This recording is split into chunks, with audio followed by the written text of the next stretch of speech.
Sure. I'm Gregory Burke, the Executive Director here at the Mendel Art Gallery, and also for the new Ramey Modern Art Gallery. And as part of our thinking about the program direction and the development of programs at Ramey Modern, we've organised a sort of a very occasional and sporadic series called Museums 3.0, where when we can, we sort of grab interesting people who've done interesting things around the world to come in here, have a public lecture when it suits, but also to work with some of our staff and with colleagues from the university. And so I'm very pleased to welcome tonight Bruce Ferguson, who has a fairly extraordinary and extensive career, both as a curator, critic, academic and administrator, and has worked in galleries and universities across the globe. At present, he is Vice Chairman of Louis Blouin Media, which is based a media company based in New York, focused on promoting the arts and not least the visual arts. In New York, at one point, he was the Dean of the School of Humanities and Social Sciences. No, sorry. He was the Dean of the School of Arts in Columbia University, as well as President and Executive Director of the New York Academy of Art. He's curated many exhibitions and in places such as, and biennales, such as Sao Paulo and Sydney and Venice and Istanbul. He was the founding director and curator of Site Santa Fe in New Mexico, and where he articulated a vision for an international art biennial that has now has a successful 20-year history and is central to that city's identity. He's perhaps best known to some of you here for his time he spent in Saskatoon, where he graduated from the University of Saskatchewan. He was a curator here, or no, he worked here at the Mendel Art Gallery in the 1980s, but he did curate the extraordinary Eric Fischl exhibition, and I think that was in around 1984-85, and it's quite an impressive feat, and the catalogue included essays by such important people as Jean-Christophe Amann and Donald Cuthbert. And it's that kind of spirit, I think, that we want to kind of capture in terms of our thinking about the programs for the Ramey Modern. And we'll enjoy his presence here over the next couple of days. Tonight, I was going to mention that he, up until a year or so ago, he was the Dean of the School of Humanities and Social Sciences at the American University in Cairo in Egypt. And tonight he will present a lecture, Not in the Age of the Pharaohs. The talk presents a case for how art is symptomatic of the socio-economic conditions of culture by looking closely at the period right before the Egyptian Revolution or Arab Spring through the works of four artists in Cairo. So on that note, I'd like you to give a big warm welcome to Bruce Ferguson.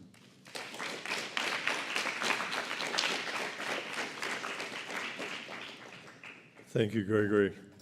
Needless to say, it's really nice to be back here and to see some old friends and renew acquaintances, including one with a person who introduced me to tennis, which I became obsessed with for quite a few years, and I blame it on George sitting back there, who introduced me to tennis. So the first time I played tennis, I looked like Christopher Robin. I was sort of like bouncing on one leg like this, and it was kind of like but eventually I learned some skills thanks to George. A couple of caveats. The lecture it's an hour long, so if you get bored or get tired or whatever, feel free to leave, but you'll know exactly how long it's going to last. There are two things about the lecture. One is that I don't try to represent anything past the revolution, because I think the last 3 years are really in the hands of the Egyptians, and they represent themselves very well, and I don't want to be seen to be one of those foreigners who went there and became, sort of a spokesperson for them. So I only really talk about the period up to the revolution itself and some of those consequences. The other thing is that there's a huge number of images. I'm going to show in the hour there's 201 images, and so I'm sort of like a soundtrack, and your attention should be paid to the screen to a large extent. But there's some images that are really quite horrifying, and it's interesting in Canada, you know, where you have David Cronenberg and all kinds of, you know, really horrifying images in film and television and so on. But there's a real difference between those that you know are imaginative or are, you know, fantastic, as opposed to images where you know that they're drawn from real life. And so anybody who is like slightly squeamish, I would say there's about 3 or 4 images that are really they're quite forceful, and you should just be warned. And if you decide you don't want to see them and so on, that would be fully understandable. But because they are horrific, and one of the thoughts about showing them is that, you know, Walter Benjamin had this idea that we don't see death very often, and we're not accustomed to it any longer, and we're actually sort of sheltered from death. And when you see images of death, or you see it in actuality, of course, it has this different impact. And in a way, our culture, in particular our media culture, has tried to withdraw us from the experience of it, and that won't be the case tonight. So I say that with all sincerity as a warning. And the first images are not accompanied by me talking. How do we do this here? Let's see. Sorry, Troy. I thought I would just press this, go forward. Oh yeah, there we are. Okay, we're cool. Okay. So these statistics are soft statistics. They you know, they're taken from sources, but they're taken from sources within the last couple of years. So some of them are a little less strong than they might have been a couple of years ago, but they still give you, I think, a general and good sense of the place we'll be talking about, or I'll be talking about.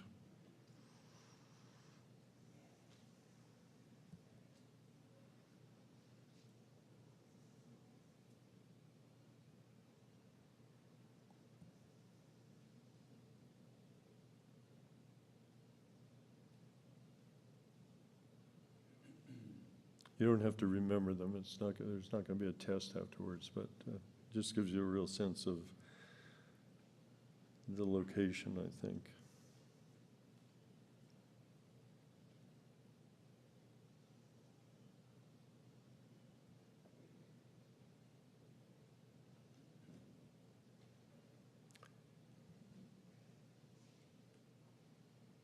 I'll be talking about these informal settlements in a bit.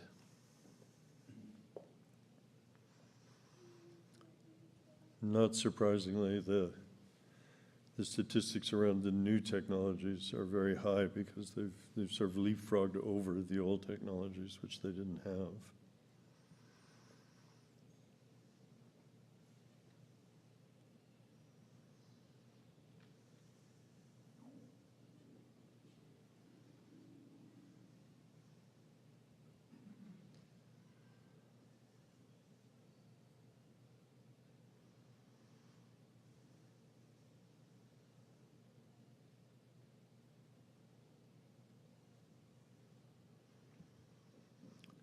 Mayor Bloomberg would not approve of this.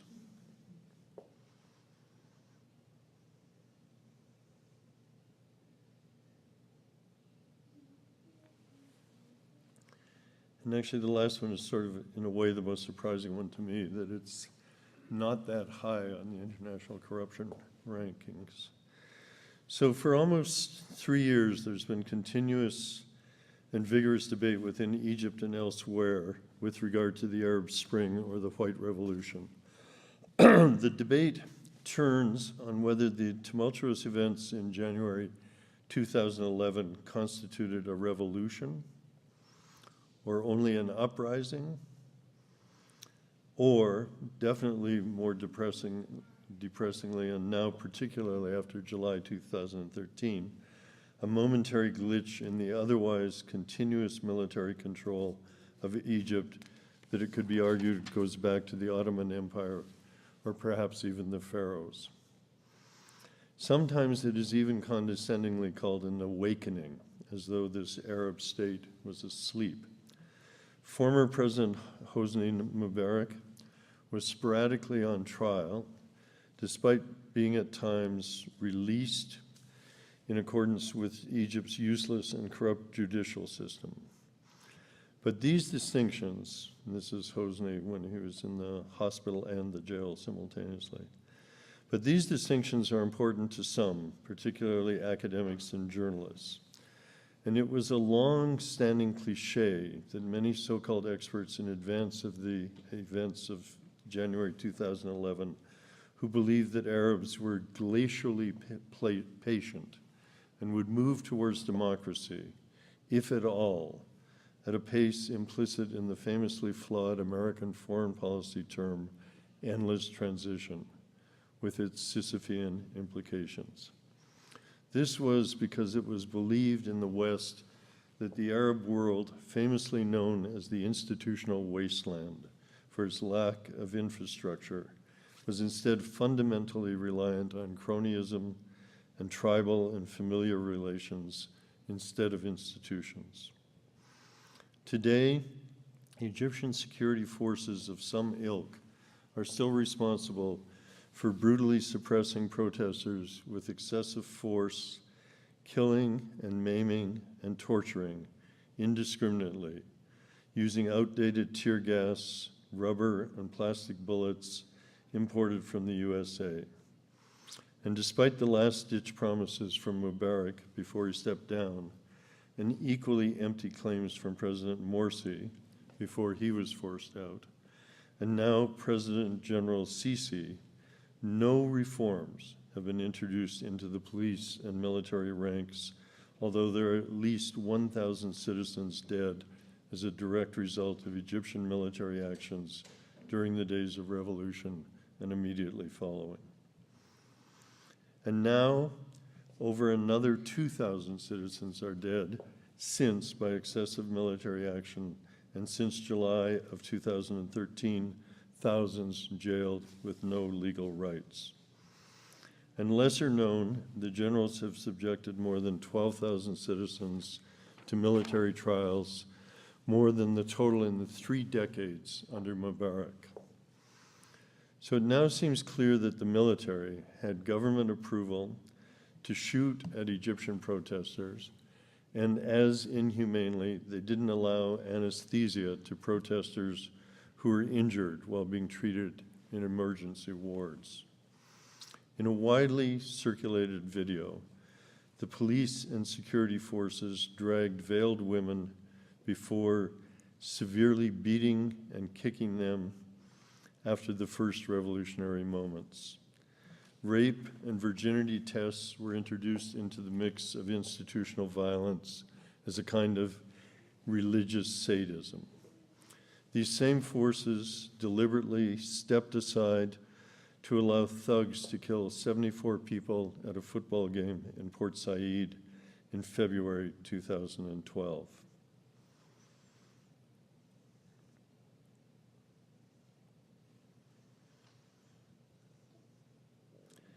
And the government is still in control of the de facto and sometimes revived emergency laws that have been in effect for over 3 decades. They use the same term and illegal dishonesty that Israel uses in Palestine as its own appalling legacy from the British Mandate days of emergency. In Egypt, one form of military authoritarianism ceded to another despite elections and authorized and unauthorized violence is its unsurprising result. However, it seems distinctly obvious that in the world of the majority of people present at the events, and even in the mass media where cynicism prevails, that a revolution is authentic and genuine when people are willing to die for a cause. And that is what happened and continues to happen in Tunisia, in Egypt, in Libya, in Yemen, in Bahrain, and of course most horrifically in Syria, where Assad has dramatically destroyed a secular civilization that was unequaled as a model in the contemporary Middle East. This is a continuously accelerating regional domino effect of death by defiance that continues apace today. It is the most significant and dramatically fraught characteristic of the painful paradigm shift in the Middle East. Unwarranted deaths are the shameful statistical representation. If the revolution in Egypt can be described as a circle in a square, that is, Tahrir Square, then the overwhelming number of needless deaths is its flatline, horizontal, geometric opposite. The symbolism and power and real consequence of an individual's death are deeply present in the memorable story and images of Tunisia's most famous martyr, the self-immolating cart vendor Mohamed Bou Aziz, the most publicized of the Karma protests, which begin in unemployment and end with the lack of basic human rights inculcated as a form of bodily despair. And they are equally present in the captured sounds and images of Egypt's pre-revolutionary martyr, the young Khalid Said. Members of the Egyptian state police in Alexandria gruesomely beat Khalid Said to death on December 25th, 2011, a month before the popular occupation of Tahrir Square, concurrent with a wave of other public protests throughout the country the same day. Said's vicious death, captured on cell phone video and widely distributed, publicly mobilized, otherwise benign or traditionally indifferent citizens. 59 years to the day of the famous Great Fire of Cairo, which helped usher in Gamal Abdel Nasser in the last unfulfilled revolution. The 18 days, as they are known, the revolution began. At least 840 other Egyptians' lives were claimed immediately within those early days of mutinous demonstrations in the country. And even more deaths can be counted as a part of the aftermath of unjust murders.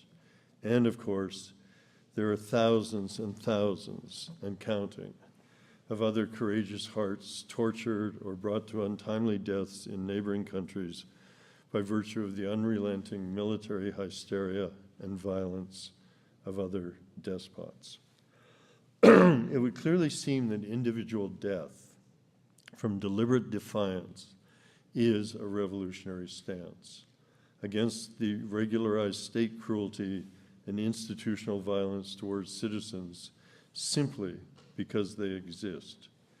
In Egypt, some died by government sniper bullets, some were beaten and tortured, and others were callously run over by drivers of police, fire, or diplomats' vehicles. Some were heroes. All were sacrificial victims in a country whose identity is still depressingly defined by continual deeds of atrocious injustice, of which these horrors continue unabated.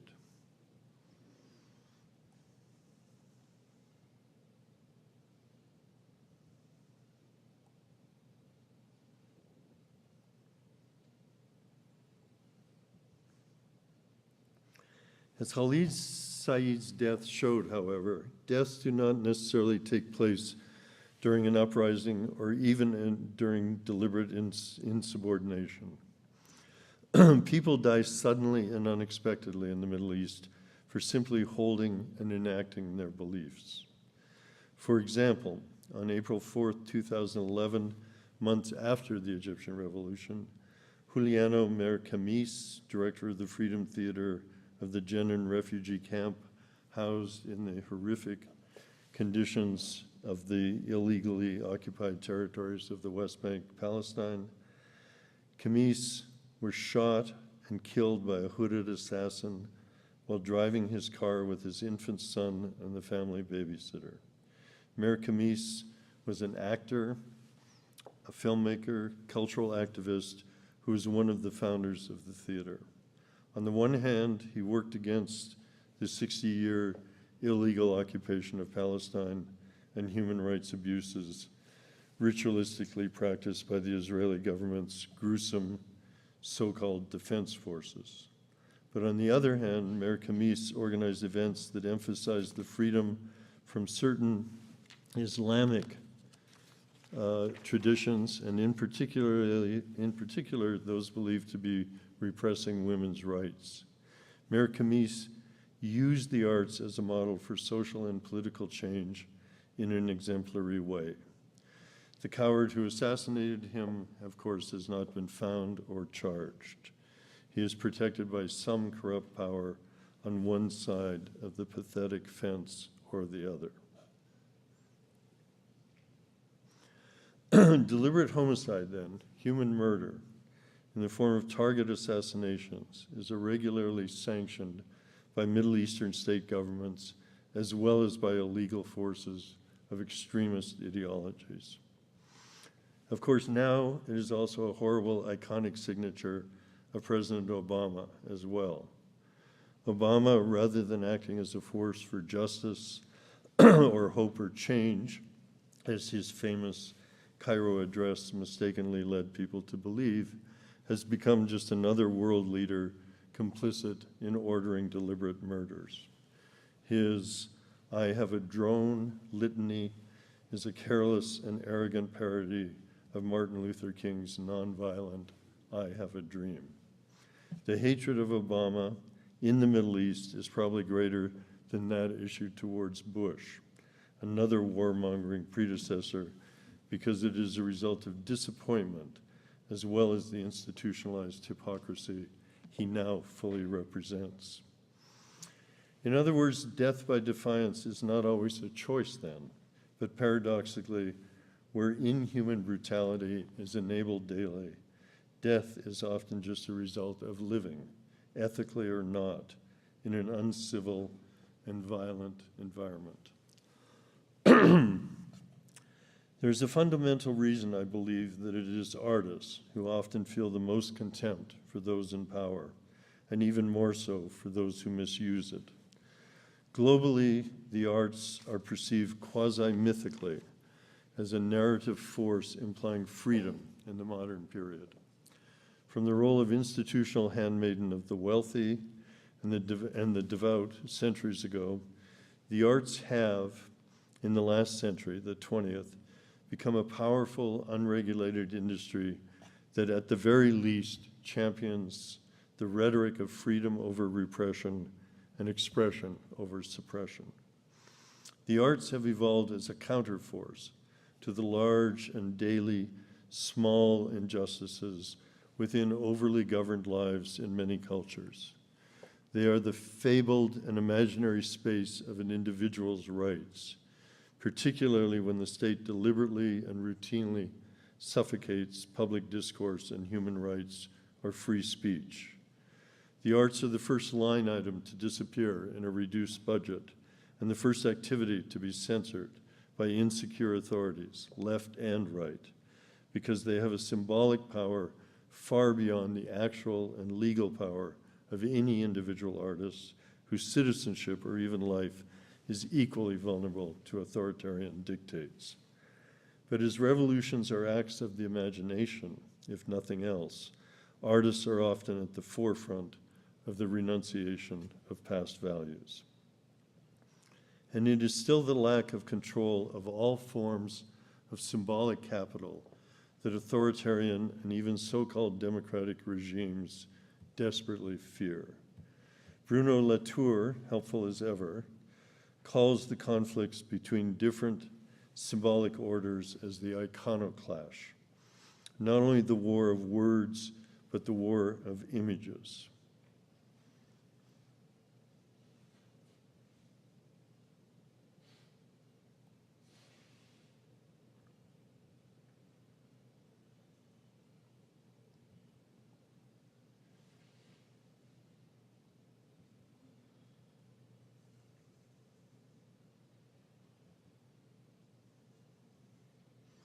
And of course, in the Middle East, the authorities can't even be made fun of, as Bassem Youssef, the Egyptian TV satirist, learned by being arrested, despite being touted by Jon Stewart, among other Western media stars.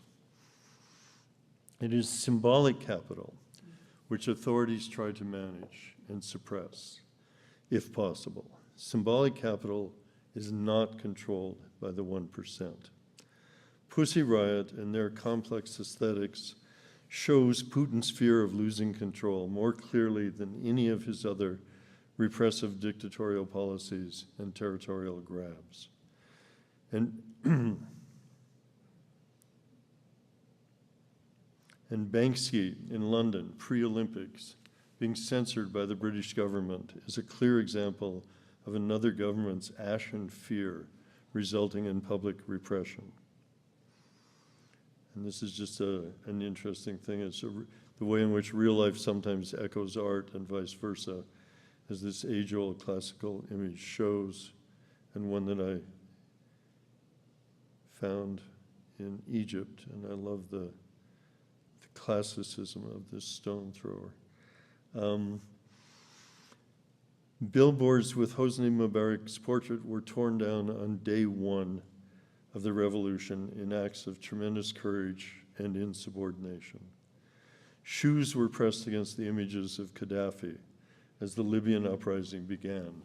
Il Ghazma, the shoe, being one of the lowest insults in Arabic. And from day one, you can see the shoe being held up here in Tahrir Square.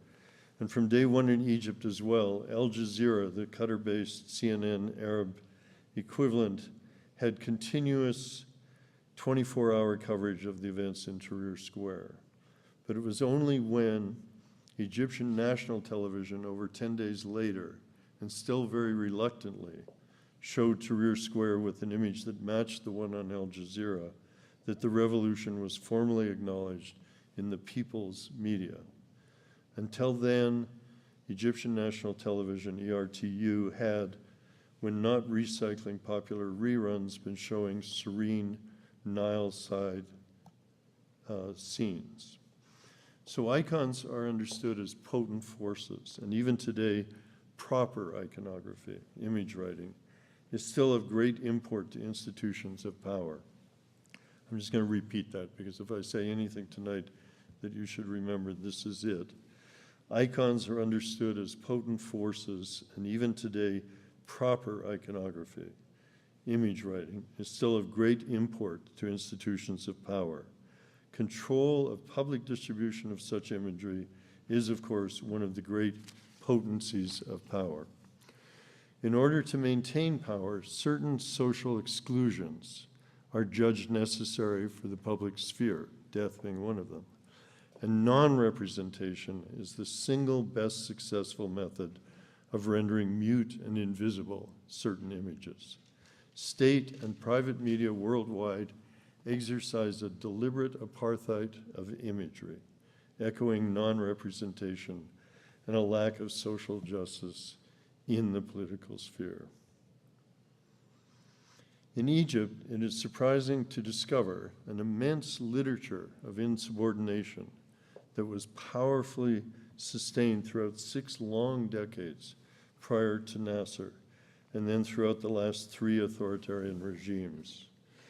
Despite deep-seated state censorship, the list of injustices that permeated Egypt was exposed in a creative writing tradition that has, even today, a too familiar litany. This is a homeless boy sleeping on a Mercedes. Government corruption, continuously high unemployment, unjustifiable poverty, a disgraceful disparity between rich and poor, police brutality, and rigged elections. The predominant topic of that Egyptian literary imagination was a disclosure of some version of this miserable yet relentless oppression and its vast discontents. Well documented and now often famous, these novelists, Khazari, Mahfouz, Ibrahim, al-Aswani, depicted the catastrophe of a life subjugated by the hands of despots and their servile, benumbed bureaucrats. These writers spoke out with terrible insight, pillorying abuses, using sarcasm and absurdity to convey their rage and justifiable disillusionment. Thrilling texts with brilliant flashes of language, exquisite humor, and undeniable pathos often routinely engendered censorship, sometimes prison sentences, and torture, as well as expulsion or exile. When Sonala Ibrahim courageously refused in public an award from the Egyptian Ministry of Culture in 2003, he spoke for the legions of disaffected Egyptians by rejecting the dubious honor. He said he could not accept, quote, "For it was awarded by a government that, in my opinion, lacks the credibility to bestow it," unquote. It would be like if you turned down the Order of Canada. But in a society where literacy does not have a great influence, such literature was not obviously generative. Even more so, the national leadership and the thugs who were their tools had proudly and visibly institutionalized neglect, violence, and mistreatment of its national constituents without remorse. As Robin Cresswell, a Yale Arab lit guy, expressed this profoundly long-lasting stalemate. Quote, "The dilemma of so many writers in Egypt, and not only Egypt, is just this: how to create an oppositional, truth-telling art when one's enemies don't bother to hide their abuses." Nonetheless, the literature did expose cracks, small fissures in a ham-fisted propagandistic facade, and some light was getting in, slowly, incrementally, imperfectly penetrating those 6 dark decades, with lawyers striking and labor unions making consistent demands, and a million other small acts of quiet courage in popular culture, particularly. There were cracks in the famously retouched, Botoxed face of the regime. This is particularly true of the 5 years of increasingly intense protests preceding the 18 days of 2011. The Kafaya, Enough movement, was named specifically to help erase the fear of public protest. That one-word title expresses the stance that was eventually adopted consciously and unconsciously by vast numbers of the population, and slowly but persistently in popular culture and in the movies, certain TV soap operas, independent theater troupes, and other kinds of enduring struggles, a tsunami of detailed resistance was achieved. Enough was enough. One could expect then to see art beginning to flourish in the wake of the revolution and the possible promise of a civil society. And certainly, there are millions, if not billions, of images of the revolution, as it is the most photographed, videoed, and digitally enhanced public revolution in history to date, unless, of course, Taksim Square in Istanbul has surpassed it. Everyone has great pictures and stories, and now everyone is accusing everyone else of stealing the revolution, using its stories and images to their own ends. And everyone means everyone, from the short-lived regime of Morisot, the media to the military, of Sisi to the corporations like Mendel. Mendel was complicit with Mubarak in cutting off all cell phone reception nationally during the first few Mendel was complicit with Mubarak in cutting off all cell phone reception nationally during the first few days of the revolution in 2011. Today, it presents the most riveting testament to the power of corporate hypocrisy, as this unabashed image shows. Today, artists and academics, religious fundamentalists, secularists, aging Marxists, and preening politicians are all using the revolutionary impulse, its credibility, its fundamental humanity, its imaginative power, as symbolic capital for their own ends. For 32 years, Hosni Mubarak pitted security against liberty and human rights. Police Day, January 25th, 2011, was the bread, liberty, human dignity call for preparing to return to civilization. Human rights had been violated on a daily basis in Egypt for some 60-odd years. But there is no question that when history is rewritten, it will predictably have power coinciding with whatever narrative is successful, as is the case today when the government, really the military, is hysterically, falsely declaring all Muslim Brotherhood members to be terrorists. Like communism in America in the 1950s, this hysteria is the primarily useful tool of symbolic fear issued by the most recent maniacal power justifying abuse. What is being stolen or used, misused, and abused are representations, images of a moment illustrating a version of history. Each is a version customized to the goals and mandates of its multiple advocates at any given moment.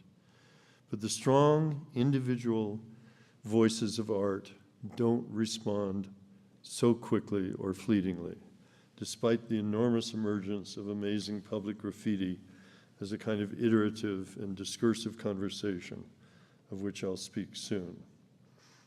My sense is that the greater the trauma, the more time it takes to organize and monitor its impact, its effects. To compare,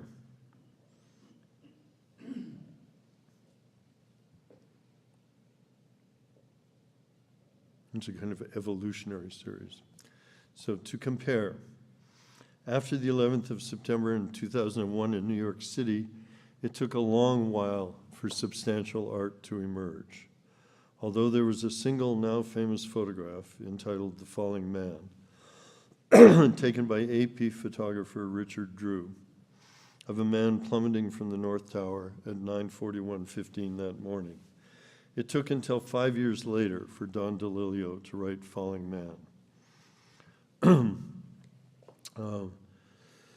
Or it took 5 years more for Rajiv Joseph to write Bengal Tiger at the Baghdad Zoo.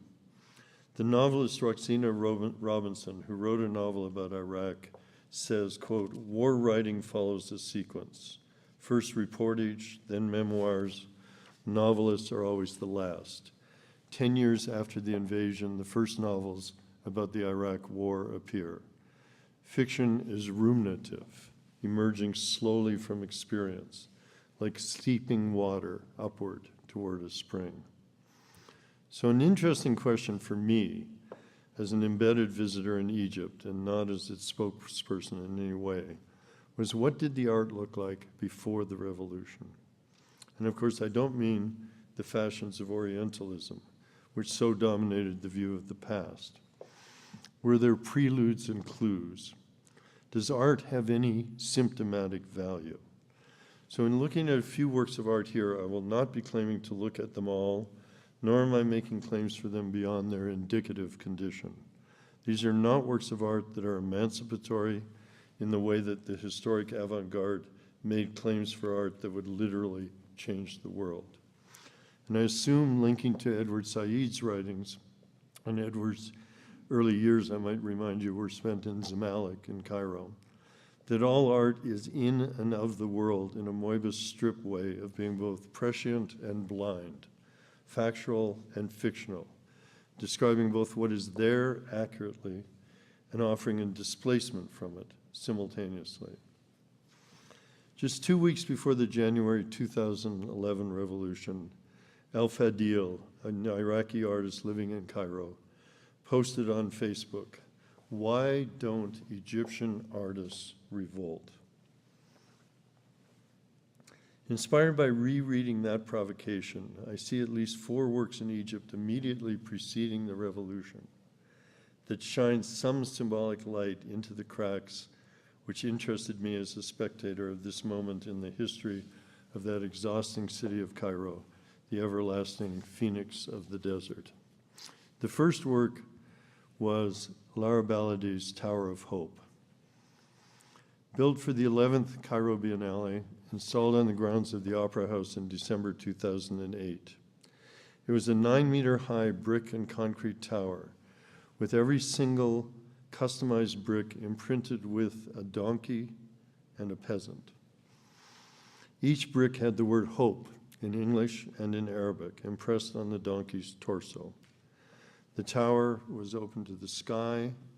It had unfinished staircases of concrete, and at the foundation there was a bench where visitors could sit and listen to a sound piece entitled Donkey Symphony. The orchestration included voice for soprano, flute, reed, and other wind instruments, as well as viola and cello, all overlaid with the recorded strident braying of donkeys. Hee-haw, hee-haw. The structure was built with minimal technique, but no discernible style and no long-term construction priorities.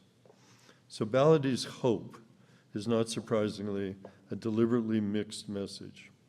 It pays homage to the quotidian construction of informal housing that she had researched thoroughly in a previous project, in which she extensively photographed the ashwayat, or poor, informal residential areas that pockmark the city.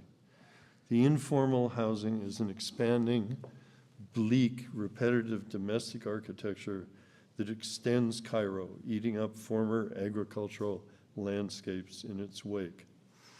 President Sadat's liberalizing of the laws concerning investment, a benefit to greedy developers, ironically produced these settlements, which forebodingly echo his deliberate policy of upscale suburban development as their kind of nightmarish doppelganger.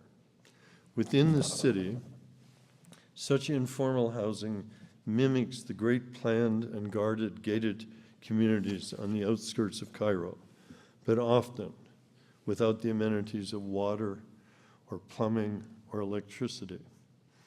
Further, these brutal matching buildings and impulsive huts create the uneasy sense that they're simultaneously prisons, at least as much as they are homes. These are self-constructed neighborhoods, described best by Mona Baza as, quote, spontaneous, unplanned, informal construction of squatters or simply slums. Ashwaya is spontaneity associated with chaos, unquote. So answering to a swelling population in the city, fueled by a migration from rural poverty to urban ambitions, these segregated developments yet represent the hopes and aspirations of millions of people who aspire to a life of stability and dignity as advertised everywhere. Towers in Egypt visually evoke the power of the police, the military, the Amna Dawla, Egypt's FBI, and the central security, the anti-riot and containment forces. The towers are also used along the fences of corporations and military posts as restraining or warning boundaries, yet another architecture of exclusion. The extensive defensive architecture of fences and surveillance towers is an express method of delineating the disorganized public sphere from the pretense of rigor and precision, which enforce the regime's policing methods, armed and gated communities of another kind. And Baladi's use of the image of a donkey, a redoubtable icon in many agricultural countries, including Mexico, is also reminiscent of the earlier acerbic satire found in Albert Cazaret's The Jokers, where an urbane, benign anarchist artist named Karim has to wait for a street barber to finish clipping a donkey before attending to him. When Karim objects to waiting, as he has to meet with the governor of the city, the donkey's driver is astonished. "This city is governed?" said the driver.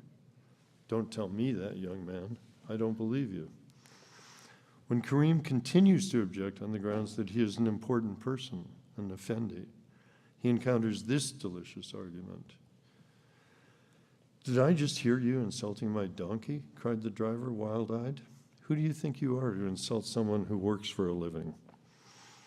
Lara Baladi's donkey and its driver on every brick, and the donkey's discordant presence in the musical symphony are, of course, obnoxious and disquieting reminders of the working class, whose manual efforts are necessary to all building in the city, whether of the formal or informal kind, whatever economic hope is inscribed in their differing architectural dreams. In a testament to Baladi's tower's strong but ambivalent message, government workers were actually ordered to cover it up when then First Lady Suzanne Mubarak came to the park to attend the opera. One wonders just which feature of the installation she was expected to find most morally offensive, the sound of braying donkeys or the image of a monument to squatters. In Kazari's book, The House of Certain Death, a group of tenants await the predictable collapse of their crumbling house while their landlord totally ignores them.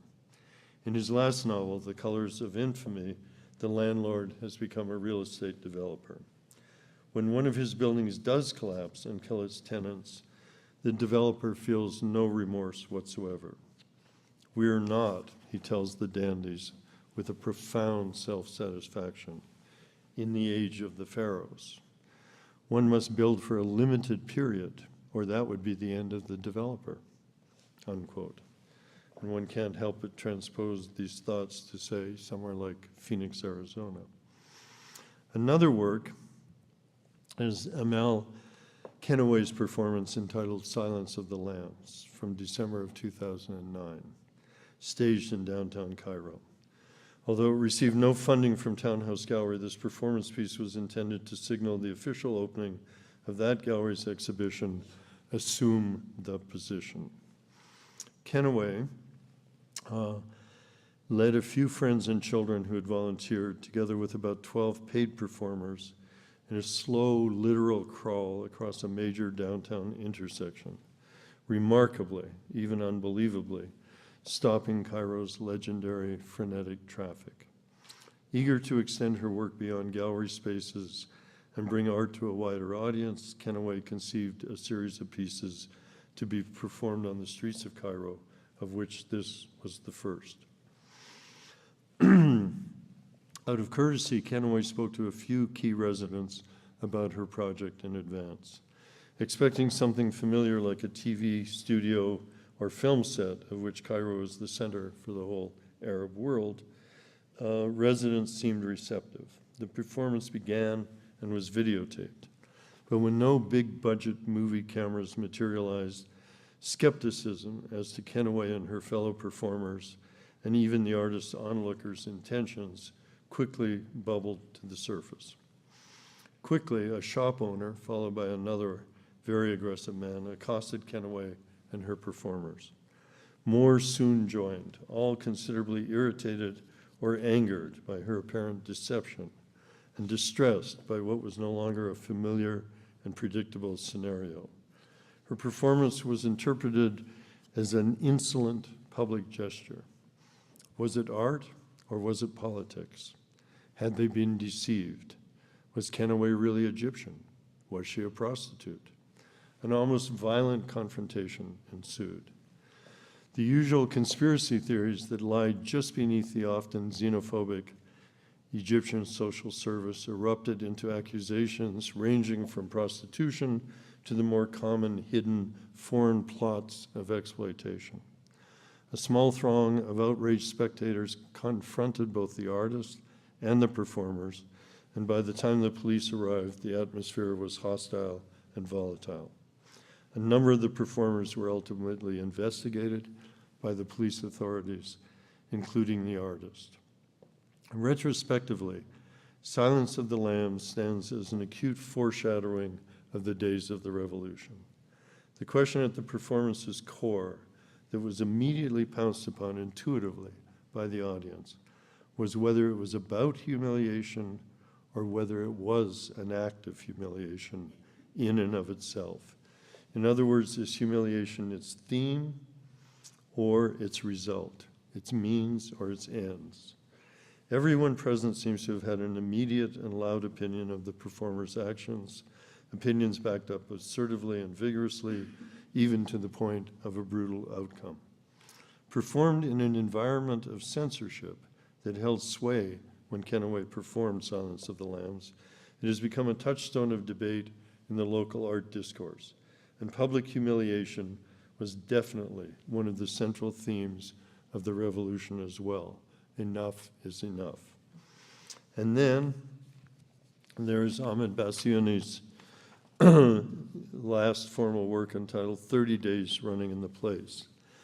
Now one of the often pictured sacrificial victims of Tahrir Square's first day of revolution, Bassiouni was wearing a street cleaner's uniform when government snipers murdered him at 31 years of age in Tahrir Square, silencing forever both his artistic and civil contribution.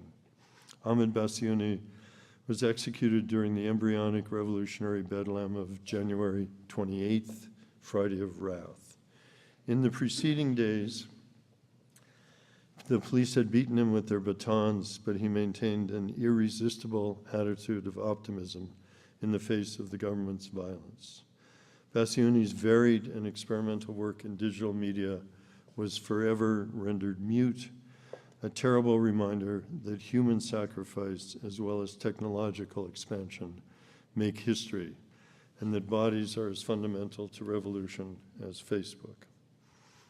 Originally exhibited outside the Palace of the Arts, located across the Nile River from Tahrir Square on the Opera House grounds, the same location as Baladi's Tower earlier, Bassiouni's performance took place within a rectangular enclosed structure made of transparent plastic.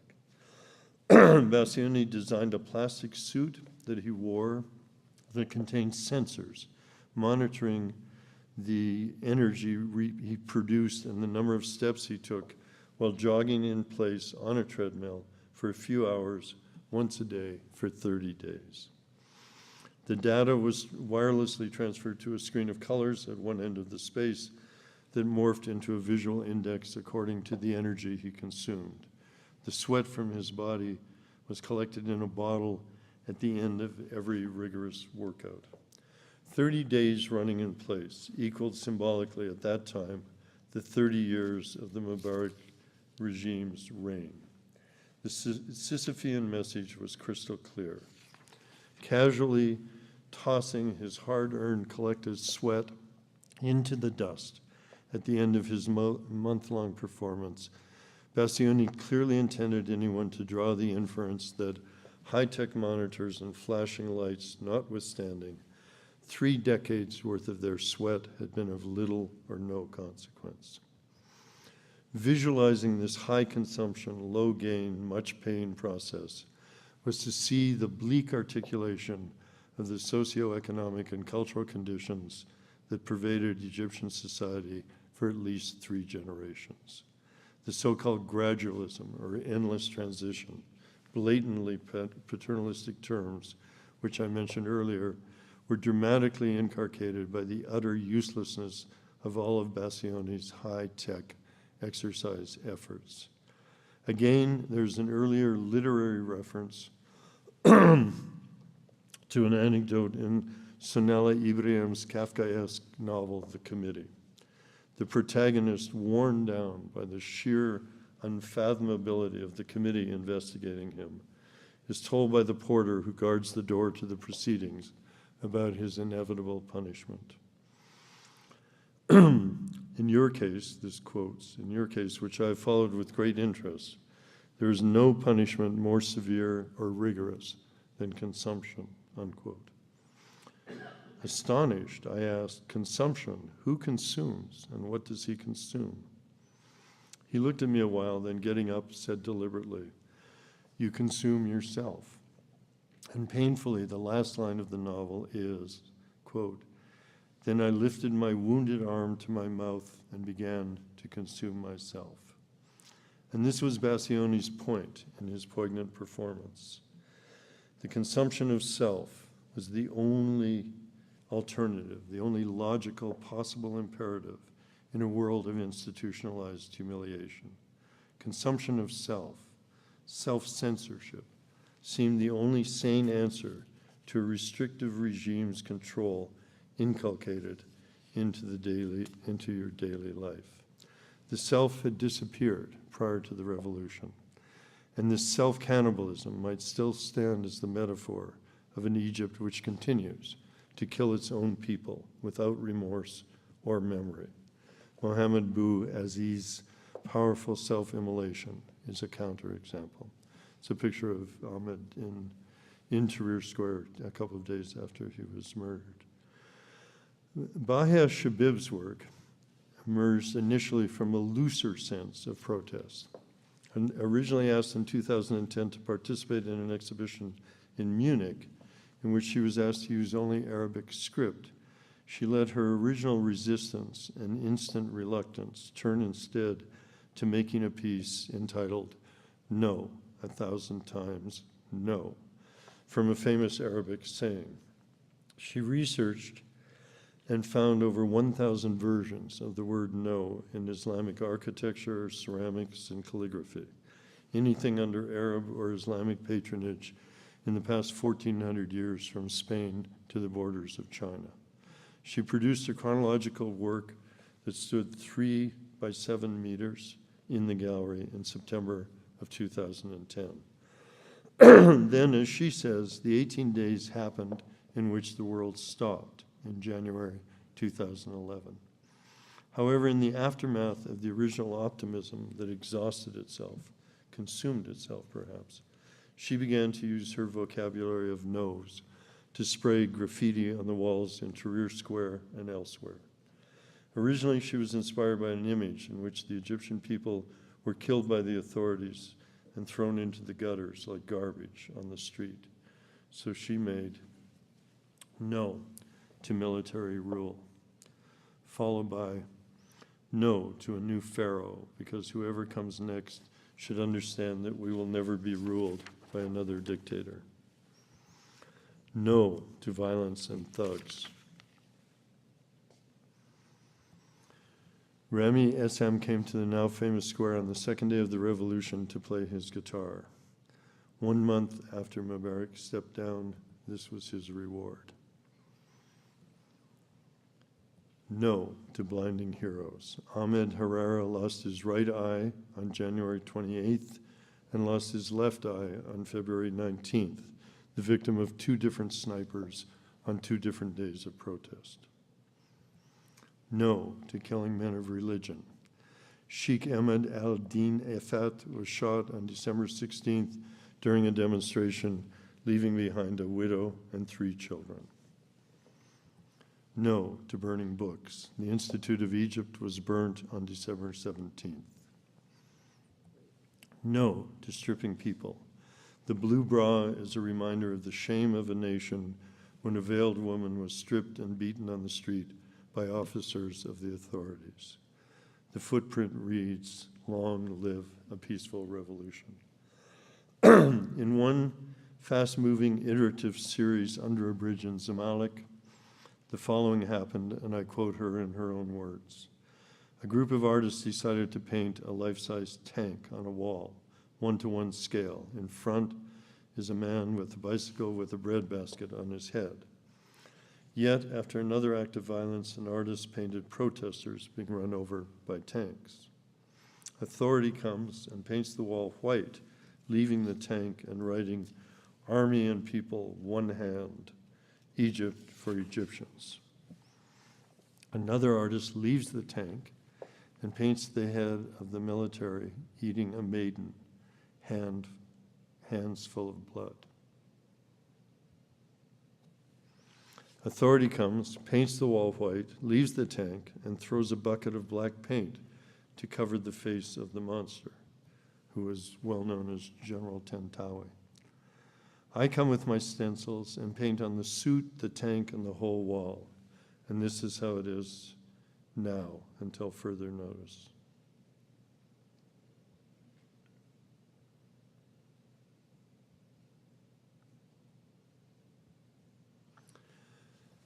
Somehow, in an improvised field hospital during the revolution, Bahia found a poem by Neruda on a piece of paper left on the floor. It read, "You can crush the flowers, but you cannot delay the spring."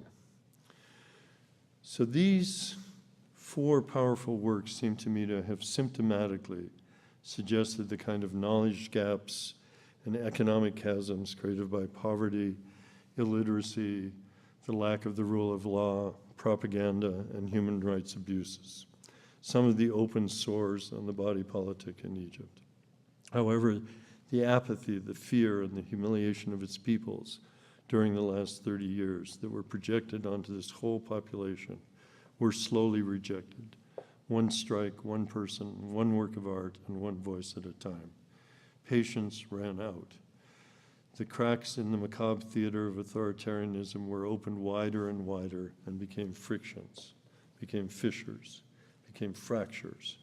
And the fiction of control was overcome by the fact of a multiplicity of disobedient realities. The little man behind the curtain was exposed for the fraud he was. In his last Facebook post before losing his life to government snipers in Tahrir Square, Ahmed Bassioni wrote, "Please, O father, O mother, O youth, O student, O citizen, O senior, and O more. You know this is our last chance for dignity, the last chance to change the regime that has lasted the past 30 years. Go down to the streets and revolt. Bring your food, your clothes, your water, masks and tissues, and a vinegar bottle. And believe me, there is but one very small stop left. If they want war, we want peace. And I will practice proper restraint until the end to regain my nation's dignity." At this point in time, the 5 demands, bread, freedom, social justice, and human dignity, are still being negotiated daily and are still being ignored by yet another impatient and paranoid military regime. But it may be that dignity, particularly, has overcome humiliation, and that voices of emerging confidence are replacing those of agony, fear, and resignation. It is in these works of art that we see some of the beginnings of these manifestations and the profound beginnings of possible releases very clearly. These are the material moves of consciousness that belong to a modern and progressive world as carnal cognition. Thank you.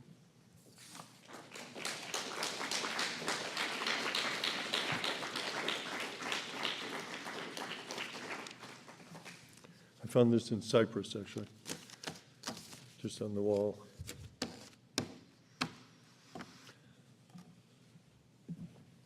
So I'll entertain questions. Yes? What are the sources of your images? They're from a huge number of sources. There was at the American University in Cairo, we started an archive almost immediately during the revolution. So some of them are from that archive, which was contributed to by hundreds of, not hundreds, but yeah, I guess probably hundreds. Anyhow, a huge number of photographers. There was something called Egypt Today, which is a website that just has continued to produce images. Some of the images I took myself, some are from friends, and I pulled them out of different things. I mean, there really are a billion images to choose from. It's a kind of, there's a plethora of images to choose from. So they're stolen mostly. Yes? How did it feel to come back to North America? I was saying earlier that, I mean, there were 2 things that I didn't want to do when I came back to North America. The first was to become a moralist. And, you know, it's so easy when you live in a kind of culture where things feel urgent on a daily basis, even a minute-to-minute basis, to come back into a culture and think, why is everybody talking about Miley Cyrus? You know, it's just like it's a kind of the temptation is really to become a moralist. I didn't want to do that. The other thing was that I actually thought that I hadn't been deeply affected by it. I knew things had changed or whatever, but I don't think I'd realized the extent to which I was affected by it until afterwards, which is probably why I developed this whole theory about the way in which trauma needs time before you can actually, I think, come to terms with it. So I think those are the two main effects, actually. Not being a moralist and taking a little more time. Yes? Can you speak just about your situation there, what took you there, and exactly the period that you were there? Yeah, I arrived in September of 2010 to become the Dean of Humanities and Social Sciences at the American University in Cairo. And there was a woman named Lisa Anderson who had been a dean of the School of International Policy at Columbia when I was the dean of the School of the Arts, and I knew her very well and I got along with her very well. And she was a Libyan expert. She was probably the last American academic to be in Libya when Gaddafi had first sort of come into power. And she'd always, loved the Middle East and talked about the Middle East and so on. And she'd been on the board of the American University, and then she became its provost. And at a certain point, I was talking to her on the phone, and she said, "There's this job open," and she said, I'm not on the search committee, but, they'll take you seriously because you were a dean at Columbia." So she said, the worst case scenario is you come to Egypt, you go up and down the Nile for 10 days, and you go home again. So I thought, who wouldn't do that? And then, so I did the interview and everything, and then they asked me to take the job, and it was just one of those moments, that I'm sure there's some people that think about their lives and think about their careers and their trajectories and all that sort of thing, and I'm just not one of those people. I just thought, why not, And so I went, and the first 3 months were exactly what I expected. It was exotic, it was interesting, it was fascinating. I started to learn Arabic and so on. And then the revolution happened, and it was really like being reborn, not in the religious sense, but it just in the sense that everything I knew had to be rethought, and all my students and faculty members were, a major part of what was happening on the square, and we were on the square every day for a few weeks. And, in the background of one of those images of Ahmed is actually my office because we had a campus on Tahrir Square and a campus out in New Cairo. And the greatest part of it, I think, was, in terms of the academic side of it, was that our provost, who was a brilliant guy, Medhat Haroun, said, we don't know anything about revolutions, our students don't know anything, our professors don't know anything, and they're starting a revolution, but they don't know anything about it. So we changed the curriculum almost immediately, and so we started to do courses in relative revolutions, and we did courses in Sharia law versus secular law, all that sort of thing. And in a way, we were the great benefactors of the revolution immediately, because we changed the curriculum to be urgent, and universities are not known for urgent kind of knowledge, and so that was part of the rebirth thing, was to think about how to do that and what it meant for our students and so on. So it was that's how I happened to be there, and then I got out just in time. Yes.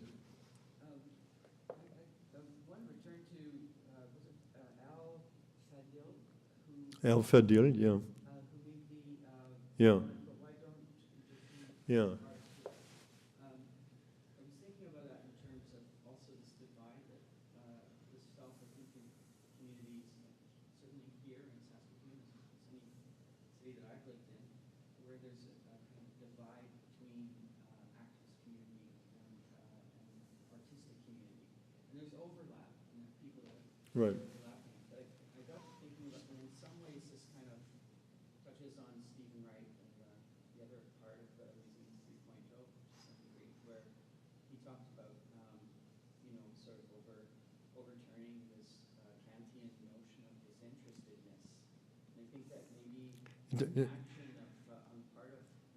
inaction on the part of artistic communities, often that artists are sometimes consumed or under the sway of this notion of classical,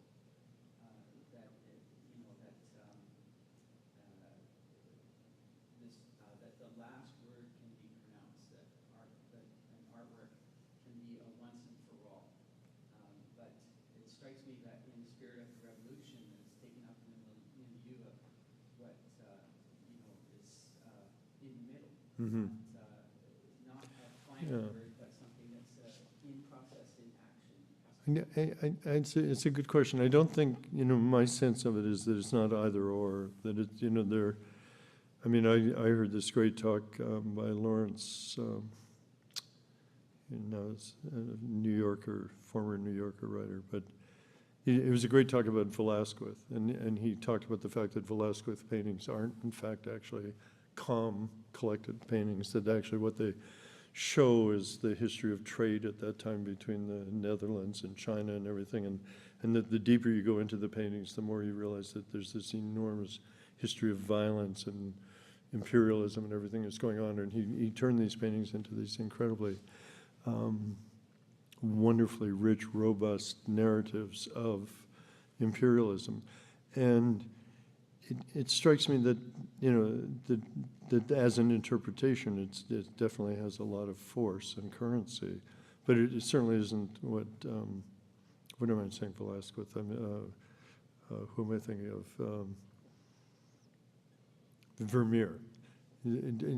It strikes me that that's not what Vermeer was intending at all. Vermeer was a Kantian, like a sort of pre-Kantian, as it were. So it doesn't strike me that there's an either-or kind of system. It just seems that certain conditions produce different kinds of responses than if you lived in another kind of set of conditions. And I gave a version of something like this talk in Australia last year, and Thierry de Deuve, who's the great sort of Kantian philosopher, I think, in terms of art, was there, and he told me afterwards he was going to have to rethink Kant based on this graffiti and everything. But I don't think he really meant it. I think he meant like it just sort of took him aback for a few minutes. But there's lots of ways of thinking about making art, lots of ways of expressing it, lots of conditions under which it's produced, et cetera, et cetera. None, I don't think, better than others. I think, just the betterness is in the effectivity, I think, more than it is in, how you approach it. I mean, I think there's still some moments of sublimity that you find in a museum that are still sort of overwhelming by people that are just aesthetes, and then there's people like this who are willing to give up their lives to express certain things. But a lot of what I'm showing you, in terms of the graffiti, for instance, I don't think is great art. I just think it's an iterative process, but it's a public iterative process, it's almost journalistic, but it got to the point where people would watch other people paint on the walls, and finally there were audiences for it, and they could hardly wait for the military to come and paint the walls white so they could get started again, It was just a whole kind of game that went on in public. So I don't think, I'm a both-and person, not an either-or person. Was there a delay before art started to emerge as a... I think there still is. I think we haven't seen the great art that's going to come out of Egypt yet. There's some of these people. Two of those people that I showed you are dead now. Ahmed is dead, and Amal died of breast cancer last year. So, one thinks it's going to be the next generation to a large extent. Yeah. Can you say a little bit about how artists are trained? What sort of schooling do they have, and what's the... Well, there are different kinds of training.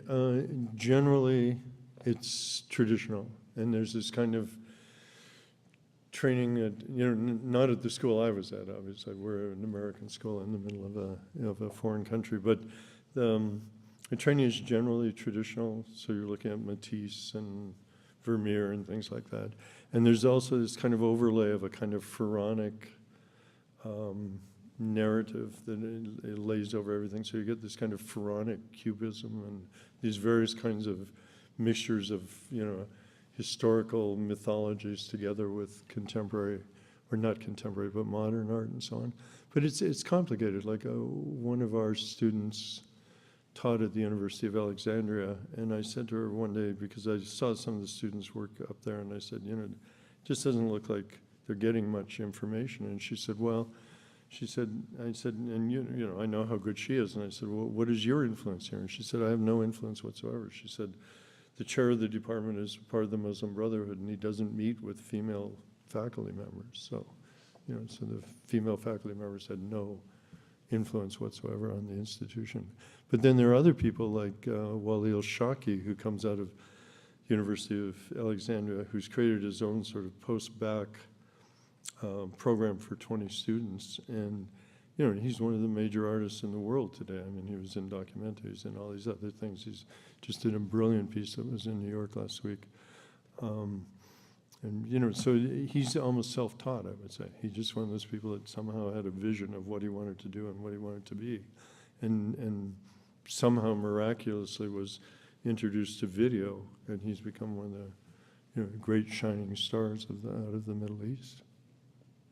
So it's you know, teaching is a very mysterious business. Education is a very mysterious business. Anyhow, you know, you try to, you know, give knowledge to somebody, or what you think is knowledge, and they sometimes accept it and sometimes don't, and sometimes it's in the rejection that the learning takes place as well. So it's pretty complicated. But I think that, you know, this newer generation is much more in touch with a whole set of information bases that the past generations didn't have. You know.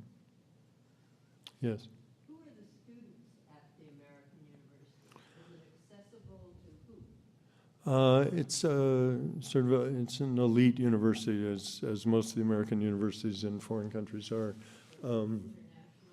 It was international until the revolution, and then after the revolution, we lost almost all of our American students because the State Department put up a, you know, a kind of a fear thing on that, and then that meant that their home universities wouldn't pay their insurance. So within about 3 days, we put 400 students on buses and took them out to the airport and sent them home. Most of whom, I have to say, were crying because they wanted to stay there. I mean, it was obviously it was a great moment in time. And so it became more Egyptians the next year, and then these following years, there have been more students from other parts of the world, but not from Western parts of the world, but more students from Yemen and you know, Jordan and so on. So it's become more Arabized, I would say, which is a loss, because one of the great qualities of the university was the diversity of, you know, students from all over the world meeting with Egyptian students. But everything was in English. All that teaching was in English, and so all of the Egyptian students were bilingual, are bilingual. Anybody else? Any objections? Any disagreements? That's what I live for. Yes, Bob. Given the history of Egyptian art, particularly hieroglyphic, typically over the centuries, it strikes me that graffiti might almost be a sort of natural. It's actually a really good insight. I mean, one of the most interesting things when you go to the monuments is that every pharaoh defaced the last pharaohs, you know. So you're kind of like, you're looking at one and you're thinking, how did they lose their nose? And it turns out, of course, it was the next pharaoh took off the nose of the last pharaoh, and so on. So there's this history of not just writing on the wall, as it were, but defacing the writing on the wall, and sort of using that symbolic power to create a different kind of symbolic power, and to make it known that you were the person that had the power to strike their nose off or their face off, you know. So you're actually right. It's a very kind of long-standing kind of tradition, interrupted by a few hundred years. But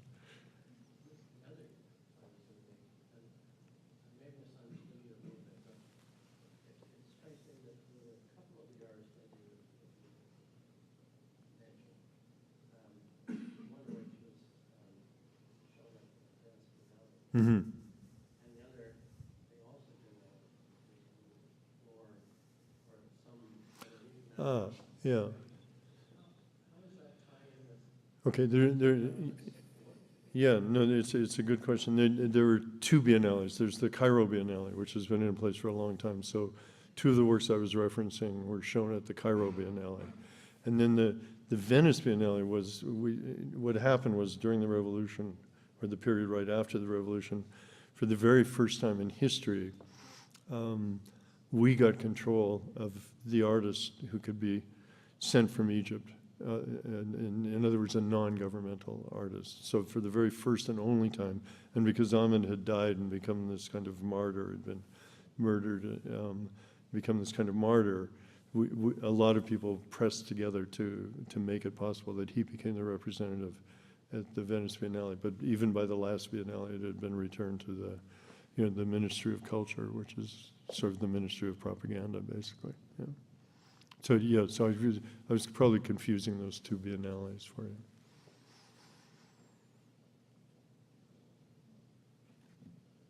No? Okay, thanks.